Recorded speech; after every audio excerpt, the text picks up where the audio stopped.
Should the Mets be concerned about the Phillies being suddenly in the market for any particular player? Well, I mean, Real Muto, listen, Dombrowski's a guy that's a finisher. He was up in Boston. He came very, very close in Detroit. We know that. He's a guy that's very aggressive in the trade market, too. And he's gone out there and spent big money. Now the question is, for the Philadelphia Phillies is, how much money do they spend? The impact of what we're going through now, the global pandemic. Everyone's lost money. The Phillies, there were the reports of them trying to maybe at one point in time thinking about unloading Zach Wheeler, who they signed last offseason. Dombrowski's a very, very well-traveled executive.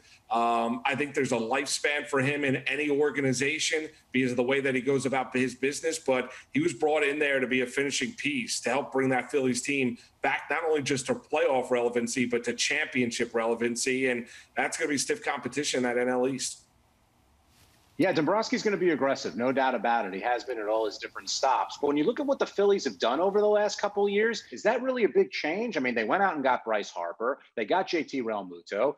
They got Zach Wheeler last year. They have been very aggressive in the market. And I think that actually might hinder Dombrowski a little bit because, as Moose alluded to, they've been cutting back on the dollars, so they have to be smart with who they bring into the organization. But let me tell you, if Dave Dombrowski is your GM and Joe Girardi is your manager, that sounds like a very formidable duo. Now they got to figure out how to take the young players like Nola and the others on the roster and mix them with the right vets. Does it make the Phillies a better team? I think so, but I don't think it changes their attitude, and the Mets have to suddenly worry about a team that spends a lot of money because the Phillies spent a lot of money before Dave Dombrowski even got the job. I think that's a good point. The Phillies, as a team right now, were a team that was built to win now, not a team that was built to win in the future. However, the philosophies behind closed doors about the next 5 years or so may have drastically changed when Dave Dombrowski walked in that room. So, Rec, I mean, how far away is this team to turning it around? Because I think we had kind of thought of them as an afterthought for the division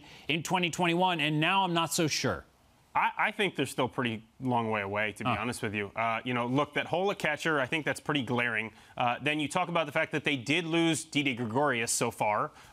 So they're missing someone. They can put Gene Segura at short, but, then you're moving probably Kingery over to second. Alec Boehm looked great at third base, so you can obviously leave him there. What's that? They could trade for Lindor. Hey, that would be huge. Yeah, why not? Let's throw Lindor in there. But, I mean, I think they have a hole in the rotation, and that bullpen, we all know how terrible it was. They would need to have a big, big revamp of that bullpen just to even start being considered in any kind of relevant talks of being in consideration to win this division or even make the playoffs.